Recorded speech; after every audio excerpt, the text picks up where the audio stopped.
people. Okay. And also sometimes my mind is going blank whenever I have to speak, and I couldn't find the maybe right word in English.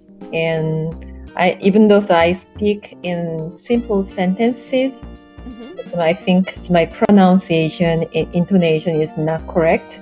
So that's why the people, maybe other native speakers, couldn't understand. Sometimes. Okay. What kind of situations do you use English in? When I have to meet other people, so maybe my family's friends, or some I make a party at the studio. So whenever I meet people, so I feel I don't know. So I have no idea how to say to them. Also, this year I want to improve my English. When I have to say something as a group discussion, I really stuck. In my own language, maybe I'm very I don't speak much, but that's why. So maybe my personality is similar for my own language and English too. So and whenever I have to speak English, I'm a little bit afraid and shy about my broken English. So I just tend to less and less speak. I have heard that when you know two languages fluently, it's like you have two personalities. Yeah, right. So American culture and my culture and are very different, and I don't have any common topic. So I don't watch sitcom, something like that. So That's true. So it's very, very hard. So at the school, so there's just age gaps. So I don't know current the culture for young people at all. So Okay. another thing, but generally, so maybe some people say it's small talk or something like that, and it's really hard for me, and maybe expressing my own opinion is logically is really difficult for me too. So if you just want to work on small talk, we can spend our session just talking about different things, and then maybe if I notice, oh, you said something wrong, or if I don't understand you, we can try to work through it. That might help with your confidence. That sounds good, and you can help me to maybe make some correct the pronunciation or intonation while reading some newspaper or something like that. And so let's try some small talk. The first thing people like to talk about is usually their job, right? So what do you do? So you are the ESOL teacher. Yes. How is your experience with other people?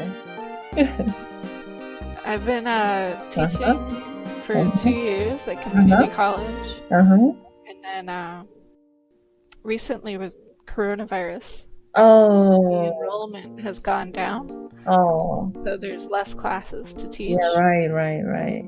Yeah, it's always been what I wanted to do, was to teach. So whenever I watch his movies, I just following the story and trying to listen what they said, but I never review or read their script at all. So so I'm trying to these days. I'm trying to maybe reread the scripts, following their conversation. But I'm really surprised. There is a lot of the idiom and slangs. Yes. So sometimes I don't catch it. So. I use subtitles all the time too, just because sometimes they'll say something and I'll hear it, and when I read the subtitle, it's the opposite meaning. Okay. So I like to use the subtitles all So the time. especially the English, and so I have to find out hidden meaning. So that is very tricky for me too.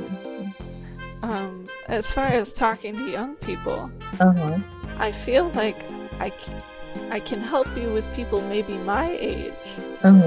But people who are a little younger than me, I feel like it's such a big difference. Oh, really? Yeah. My own country is the same things. I couldn't understand what a high school student or always a university student talk. They're using the different word. Yes, I know what TikTok is. But that's it. Oh yeah, me too.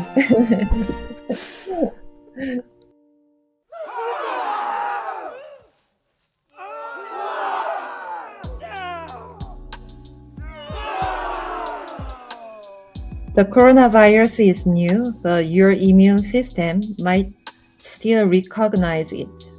That's recognize. Recognize.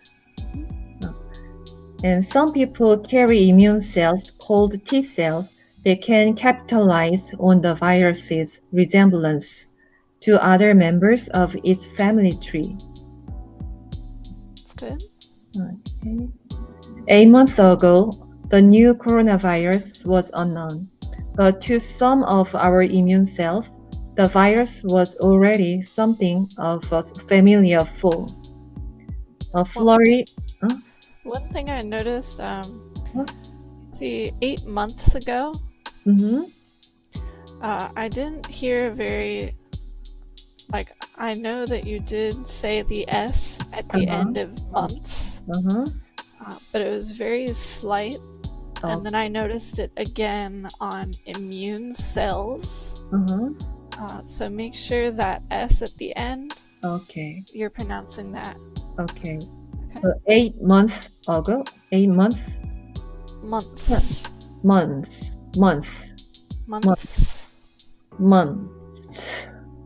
Yes, it's kind of difficult. I tell my students in class to practice like a snake. Go with months. Okay. 8 months ago. It's hard. 8 months ago. 8 months ago. Okay. And immune cells? Yes. Okay. Immune cells. Okay.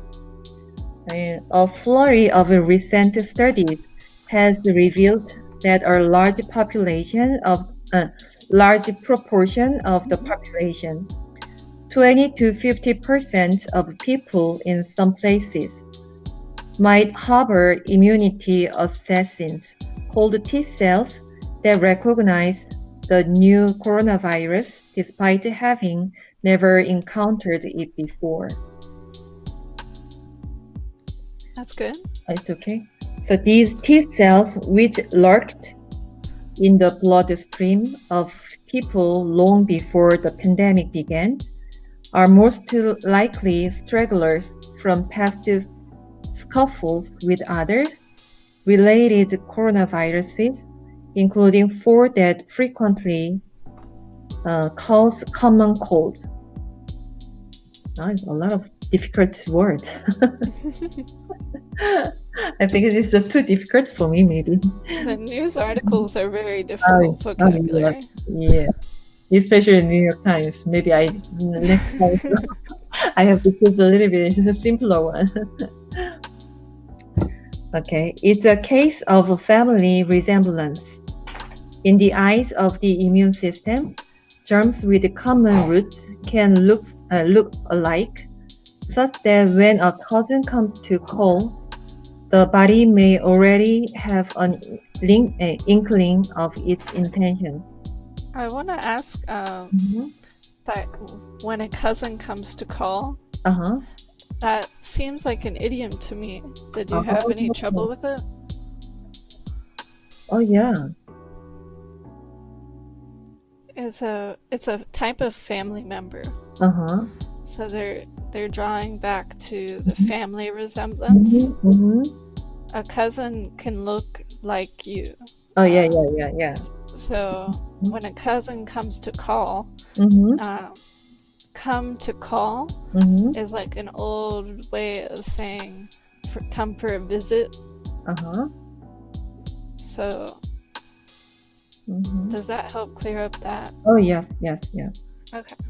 Okay.